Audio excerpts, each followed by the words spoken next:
Why would Satan so desperately desire the body of such an important man as Moses? What lies behind this dark desire?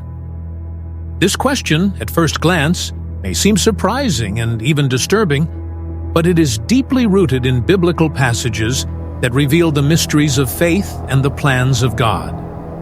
Prepare to delve into a narrative full of mysteries, challenges, and lessons in which the surprising heavenly dispute between Archangel Michael and Satan over the body of Moses reveals the eternal struggle between good and evil. Moses is one of the most revered figures in the Bible. He was chosen by God to deliver the people of Israel from the bonds of Egyptian slavery. From the very beginning of his mission, he stood out as a man of faith and courage. Moses was the mediator of God's words, receiving the 10 Commandments directly from the Creator and leading the Israelites towards the long-awaited Promised Land. Every step of his journey was marked by miracles, divine revelations, and encounters that transformed lives. However, even great leaders face moments of weakness. And it was precisely in the midst of an extremely pressured situation, when the Israelites cried out for a miracle in the desert, that Moses made a mistake that would cost him dearly. This episode, which involves the passage of the rock, would not only affect Moses' personal destiny, but would also have implications for the entire people of Israel and even for the heavenly plans. Have you ever felt pressured to act impulsively in the face of a difficult situation? Shortly before entering the Promised Land, Moses faced a crucial challenge. Imagine an exhausted and thirsty people walking through a relentless desert, where hope seems to fade with every step. This was exactly the scenario experienced by the Israelites after their liberation from Egypt. In the midst of this arduous journey, thirst became a constant problem, and inevitably, the people began to complain. On several occasions, Moses found himself at the epicenter of this collective anguish, crying out for help. In one of these situations, God commanded Moses to perform an essential miracle, to bring water into existence to quench the thirst of the Israelites. In the first episode, as recorded in Exodus, Moses was instructed to strike the rock with his staff, and water gushed out in abundance. This act was not only a physical miracle, but also a symbol of divine provision, God's care for His people. However, years later, a similar episode occurred, but with a crucial difference in divine guidance. This time, God determined that Moses only needed to speak to the rock, demonstrating that the power did not come from him, but from God Himself. This change was full of meaning. It was an invitation for the people to recognize that all the glory of the miracle belonged solely to God, and not to the human messenger. However, faced with the incessant complaints and the pressure of the crowd, Moses acted impulsively. In a moment of frustration, he struck the rock with his staff, an act that, although reminiscent of the previous miracle, differed radically from the divine instruction. Instead of simply commanding the water to appear, Moses expressed his anger and inadvertently attributed part of the credit for the miracle to himself. By asking, "Must we bring you water out of this rock?" he transformed the miracle into something that seemed to be his own doing. This seemingly insignificant statement symbolized a serious failure, the loss of recognition of divine sovereignty. God, upon hearing this attitude, determined that such disobedience had a price. Moses would not be able to enter the Promised Land, a destiny he had pursued throughout his life. Just imagine, after the entire journey of miracles, after leading the Israelites out of oppression and receiving the commandments of the Lord directly, Moses, for a single act of disobedience, was deprived of the greatest of his dreams. This passage of the rock became a powerful symbol that even the greatest leaders need to be attentive to their words and actions, because God's way requires surrender and humility. After 4 decades of leadership, the end of Moses' life approaches. The biblical account, in the Book of Deuteronomy, chapter 34, verse 5-6, narrates the event of Moses' death. So Moses, the servant of the Lord, died there in the land of Moab, according to the word of the Lord. And he buried him in a valley in the land of Moab, opposite Beth Peor, but no one knows the place of his burial to this day. This passage is unique and full of symbolism. Unlike other great biblical figures, whose afterlife destiny remained hidden or shrouded in mystery, God himself took charge of burying Moses. This unique act of divine intervention demonstrates the special bond between the Creator and his chosen one. Moses was not just a servant. He was also an intimate friend of God, someone whom the Lord himself reserved for a treatment of extreme honor. But the mystery doesn't end there. The burial of Moses, carried out in a secret location, raised a series of questions and provoked a battle that transcended the limits of the earthly world. After all, why would God have hidden the tomb of such an important man? This divine decision was not a mere whim, but part of a larger plan, which aimed to protect the legacy and sanctity of the one who so profoundly marked the history of Israel. It wasn't just about keeping a secret. It was about protecting the purity of the Israelites' faith.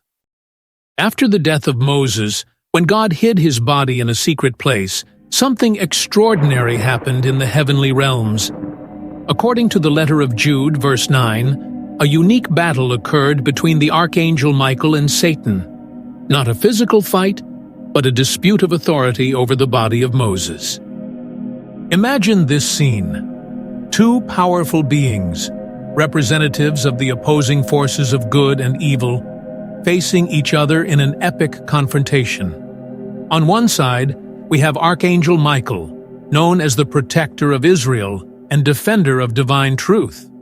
On the other, there is Satan, the accuser, always seeking to challenge God's plans and undermine human faith. What makes this episode even more fascinating is Michael's stance during the confrontation.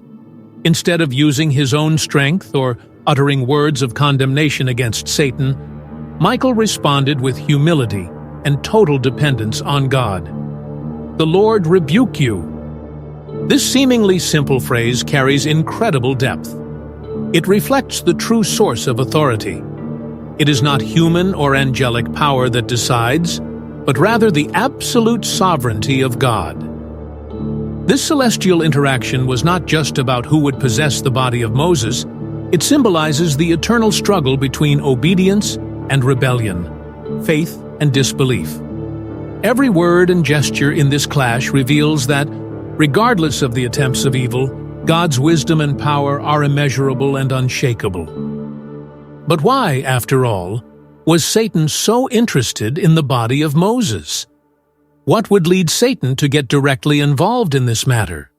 To understand this, we need to explore his deepest motivations, and they go far beyond what appears at first glance. The first motivation would be to prevent resurrection and glorification. There are indications that Satan wanted to prevent Moses from experiencing a glorious resurrection or being taken up to heaven. Later, during the Transfiguration, described in Matthew chapter 17, verse 3, we see Moses appearing alongside Elijah and Jesus, proving that his mission did not end with his earthly death. If Satan could claim Moses' body, he might have obstructed this glorious destiny, depriving the people of Israel of the vision of one of God's greatest servants being exalted. This act would symbolize a momentary victory against heavenly purposes. The second motivation would be to transform Moses' body into an object of idolatry. It is possible that Satan sought to transform the body of Moses into an object of idolatry.